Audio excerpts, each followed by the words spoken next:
How did you come to know about it, कैसे पता चला और जी कहाँ से शुरुआत हुई? मैं इस वक्त अनिल मोरारका अपने दोस्त और विष्णु जी के साथ बैठा हूँ। अनिल मोरारका मेरे दोस्त हैं, करीब 25 साल पुराने हम लोग मित्र हैं। इतनी तो उम्र ही नहीं हुई।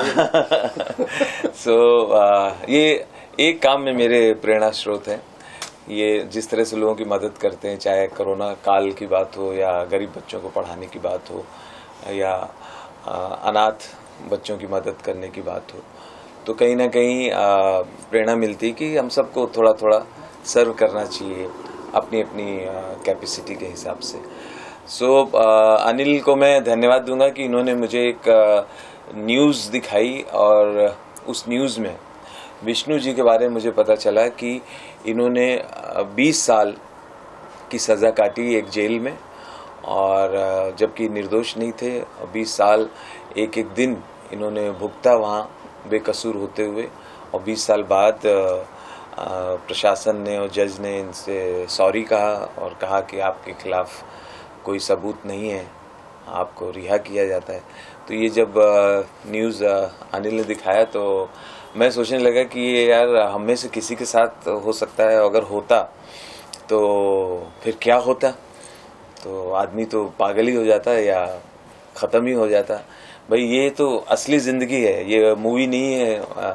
हमने एक मूवी देखी थी अंधा कानून, अमिताभ बच्चन वाली, कि 20 साल वो बेकसूर सज़ा काटते हैं मूवी में और बाद में वो एक थैला लेके और गाते हुए निकल जाते हैं, ये अंधा कानून है। तो ये तो रियल लाइफ है।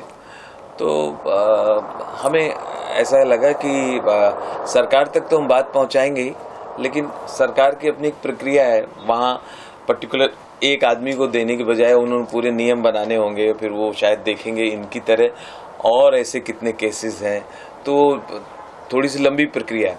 तो मैंने सोचा कि हर चीज़ हम सरकार की तरफ क्यों देखें बार बार, छोटा छोटा तो हम भी कर सकते हैं। तो फिर हमने तय किया कि ये मैं इसको अपनी तरफ से एक छोटी सी एक भेंट दूंगा, एक आर्थिक भेंट दूंगा, ताकि ये कोई अपना छोटा मोटा व्यवसाय उससे आरंभ कर सकें।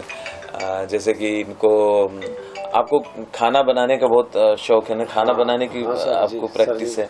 खाना बनाते थे, मैं जेल में भी आप बनाते थे? हाँ, वहाँ काम करते थे, उसमें मेस में वहाँ रोटियाँ बेलते थे। और कितनी रोटियाँ बेलते थे रोज? 3000 रोटियाँ बेलते थे सर जी। 3000 रोज? रोज की? हाँ, रोज की 3000।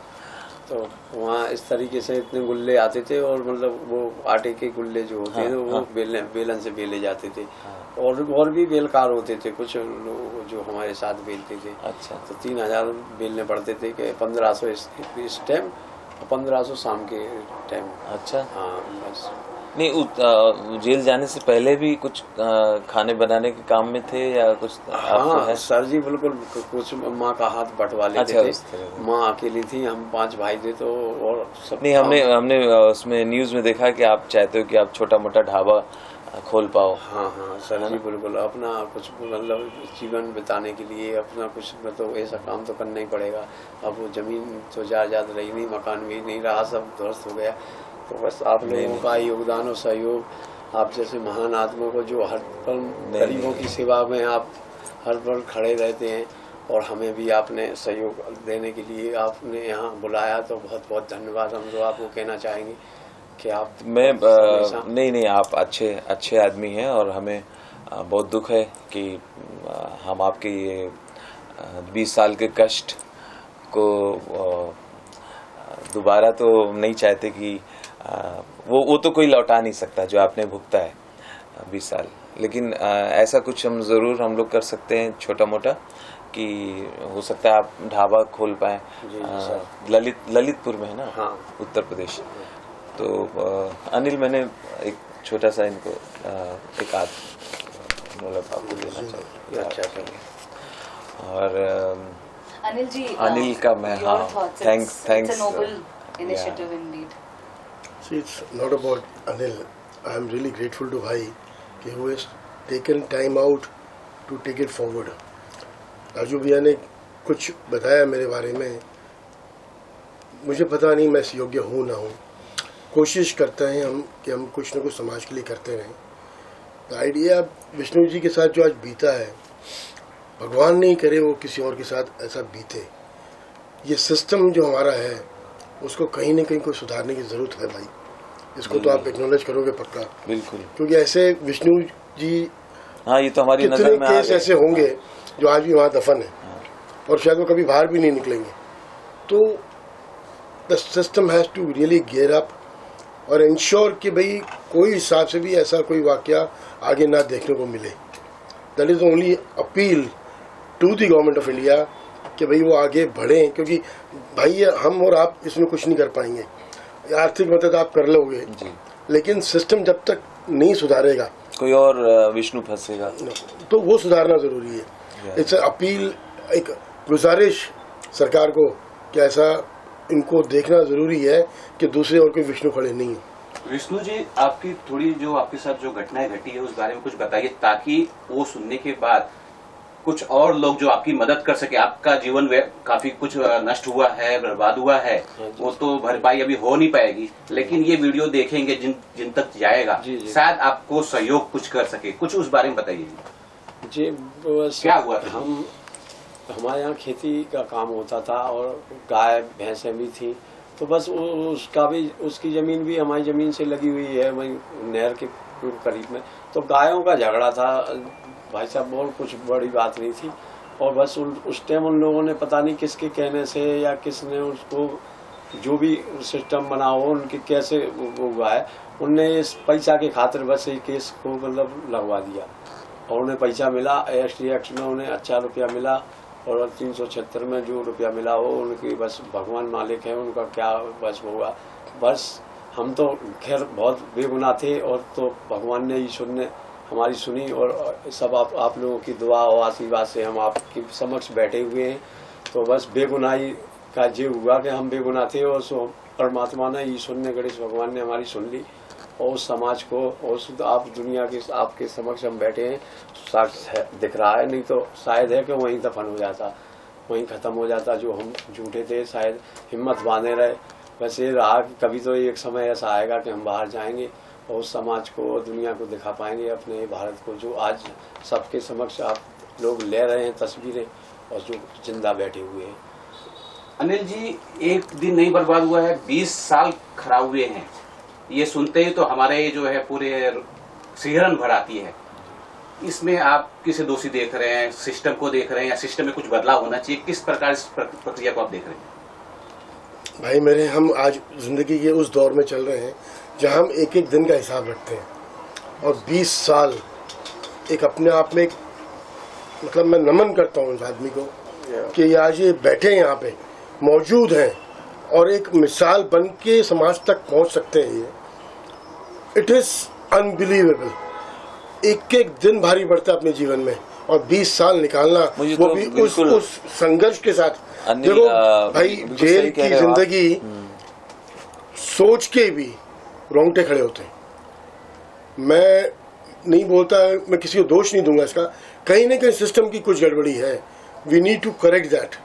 आज एक उदाहरण के तौर पर जो जांच अधिकारी था या वो जो पुलिस का अधिकारी था जिसने उस तरह से ठीक से जांचा नहीं, बराबर साक्ष्य के इकट्ठा नहीं किया और मनगढ़ंत स्टोरी बनाई, मुझे लगता है उनको भी सजा होनी चाहिए।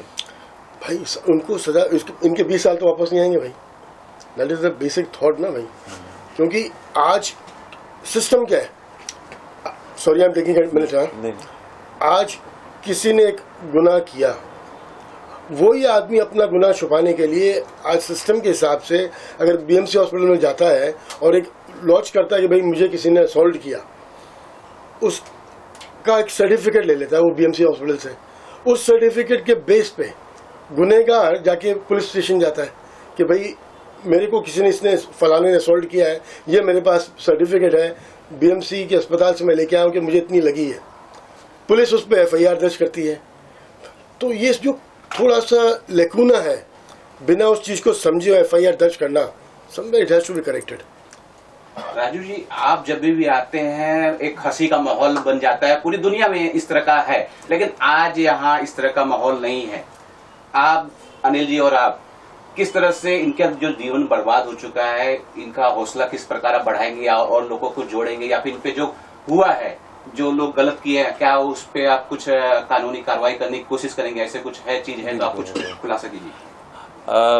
देखिए, ये तो मुझे ईश्वर ने ड्यूटी दी है, जहाँ जाओ वहाँ लोगों के चेहरों पे मुस्कुराहट बिखेरो।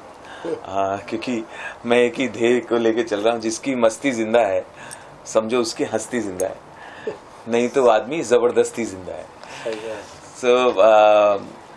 तो हंसा हंसा के तो लोगों को खुश करता हूँ, लेकिन वो क्षणिक होता है और वो एक तरह से देखा जाए तो काल्पनिक खुशी होती है। अगर ठीक से ठोस कुछ कर सकते हैं परमानेंट, तो अनिल जैसे लोग भाई चाहिए, साथ में करके मिलके हाँ कर रहे हैं। तो फिर हमने ये एक छोटी सी कोशिश की, और बीइंग मैं I am part of Yogi government, तो उत्तर प्रदेश सरकार में हूँ, तो फिर मैं वहाँ मुख्यमंत्री जी को ज़रूर ये निवेदन करूँगा, उनके सामने ऐसी परेशानी बताऊँगा कि वहाँ से कोई मदद हो पाए, तो वो भी इन तक पहुँचाऊँगा मैं। अनिल जी, हमने देखा कि राजू जी के जरिए आपने कुछ मदद कराई है, कुछ और भी है, आपने ऐसा कुछ सोचा है कि इनके जरिए मदद कराए, गवर्नमेंट के जरिए इनकी हेल्प कराए, या फिर इनका ढाबा, जैसे कि ये रोटी वोटी बेलते हैं, इनके हाथों में छाले पड़ गए थे, और दिखाइए तो हाथ, कुछ जो है आपने ढाबा वाबा खोलने कुछ प्लान ऐसा कुछ सोचा है मदद करने की? 100% पूरी कोशिश करेंगे कि इनका जो अभी थॉट प्रोसेस है कि इनकी रोजी चलती रहे, उससे ऐसा कुछ काम जरूर करें और इंश्योर करें कि इनको रोज की जिंदगी में अब तकलीफ अब नहीं आए कम से कम। एक एक दिन कैसे वहाँ काटा? मन आपका कभी खराब नहीं होता था कि कोई बुरा ख्याल नहीं आता था?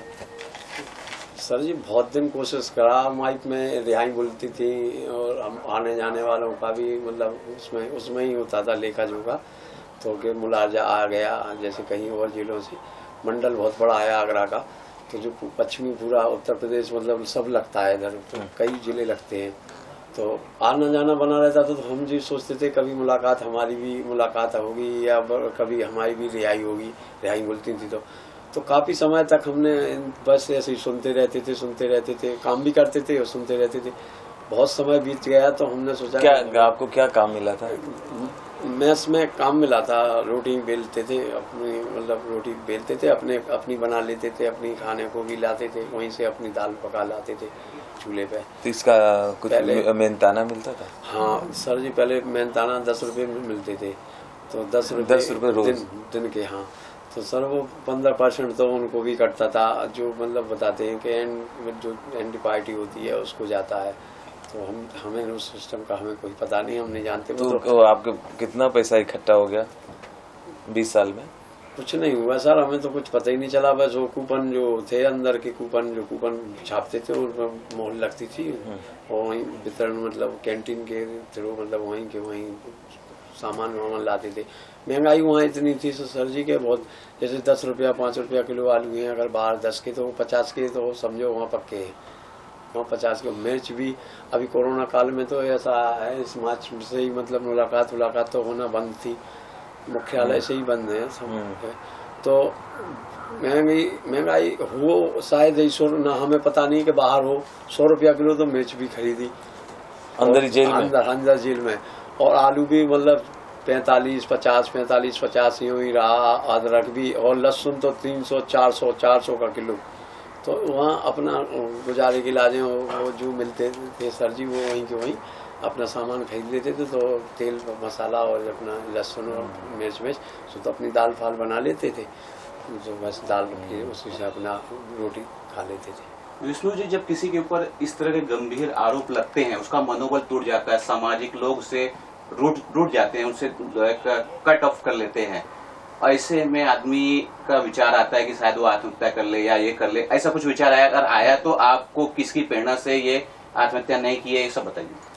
बिल्कुल भाई साहब, कई दफे ऐसा मन हुआ कि हाँ कि मतलब ये बेगुनाह हैं हम, और ईश्वर ने करे हमें कि मतलब कभी ऐसा हो, तो हमें कई दफे जैसे छोटी मोटी बातें कुछ बार ऐसी हो जाती थी, कुछ बेइज्जती वाली भी बात आ जाती थी, तो मन बनता था कि अब इस जीवन में रखा क्या है, शायद है कि यहाँ से कुछ निकल पाए या ना निकल पाए, क्योंकि अभी इतने समय तो हो चुका है, बिताते थे तो कुछ सोचते थे कभी मर जाएं तो, लेकिन मरने के लिए हम ये सोचते थे कि आप मतलब राजू भाई साहब जैसे महान सर जी जैसे बहुत ऐसी चीजें जो बाहर टीवी में देखते थे, इनको योगदान और गरीबों के प्रति इतना आप तो 20 साल से अंदर है, मुझे हाँ, तो हम बिल्कुल जानते हैं सर जी, और आपका प्रोग्राम भी देखते थे, और आप यहाँ LCD और टीवी वगैरह लग रही है, पेपर वगैरह जाते हैं वहाँ, तो हम भी थोड़ा सा मतलब सबको समझते थे, देखते थे, तो हम सोचते थे कि ईश्वर हमें भी मतलब उन लोगों से मिला है और समाज से मिला है, और हम जब बेगुनाह हैं, तो जब गुनाह हमने किया ही नहीं है किसी प्रकार का, तो हम यहाँ आत्महत्या करें क्यों, हम संघर्ष करें। तो हमने संघर्ष करते रहे, और हमारे सामने कम से कम 1000 आदमी तो कम से कम भाई साहब मर चुका होगा ऐसी स्थितियों में, कोई किसी बीमारी में, कोई टीबी में, या तो कोई मतलब अटैक में, तो कोई किसी की मतलब इस तरीके से बहुत मतलब मरा आदमी। लेकिन हम बस गणेश भगवान और माता रानी की और आप सबकी आशीर्वाद और दुआओं से जो आपके समक्ष बैठे हुए हैं, बस आपकी दुआएं लगी हुई हैं। सो हमने आत्महत्या ना करके और हमने संघर्ष करा, और संघर्ष में हम ये थे कि हम जब बेगुनाह हैं और हमने किया ही नहीं जो गुनाह, तो उसको हमें मतलब मर के हम क्यों दिखाएं। अगर मर गए तो यहीं 4 दीवारी में यहीं दफन रह जाएगा, बाहर कोई पता नहीं चलेगा आदमी को कि हम गुनहगार थे या बेगुनाह थे। तो हम आपके समक्ष ये बने रहे। Any last word from the two of you, sir? मैं तो कहूँगा विष्णु जी हमारे लिए प्रेरणा स्वरूप है। The way he has fought with it is something phenomenal, और ये एक मिसाल है कि भाई आदमी चाहे तो क्या कुछ नहीं हासिल कर सकता है। इन्होंने खुद बताया कि 20 साल में इन्होंने वहाँ पे कितनी मौतें देखी अंदर, लेकिन ये डटे रहे कि मुझे एक दिन बाहर आना है और समाज को कुछ दिखाना है। अमेजिंग। राजू जी बिल्कुल, विष्णु जी से ये ज़रूर सीखने को मिलता है कि धैर्य रखना है, और जीवन मिला है तो उसे गंवाना नहीं है। आत्महत्या जैसी बात बिल्कुल नहीं सोचनी है, ये बात बिल्कुल दिमाग में नहीं आनी चाहिए। संघर्ष करते रहना चाहिए, जीत मिलती है। सत्य पराजित हो सकता है, क्या है लाइन, सत्य परेशान हो सकता है, लेकिन पराजित नहीं होता। बिल्कुल सर, वही पोएम है ना भाई हरिवंश राय जी की, कोशिश करने वालों की हार नहीं होती। हार नहीं होती। और भाई साहब एक और रहा कि जो सरकारें अभी तक जो कुछ यूपी में रहती थी, तो हम देखते थे, सब कुछ समझते थे वहाँ थोड़ा बहुत। अब माननीय योगी जी जो मुख्यमंत्री बने, वो बीजेपी की सरकार बनी 17 में, तो हमारे सर जी भी मंत्री हैं वहाँ कैबिनेट के, तो हमें भी इनसे बहुत मतलब ऐसा था कि जो सिस्टम इसमें यूपी में बिगड़ा हुआ था, जो व्यवस्थाएं पूरी छिन्न भिन्न थी, वो व्यवस्थाएं इतनी अच्छी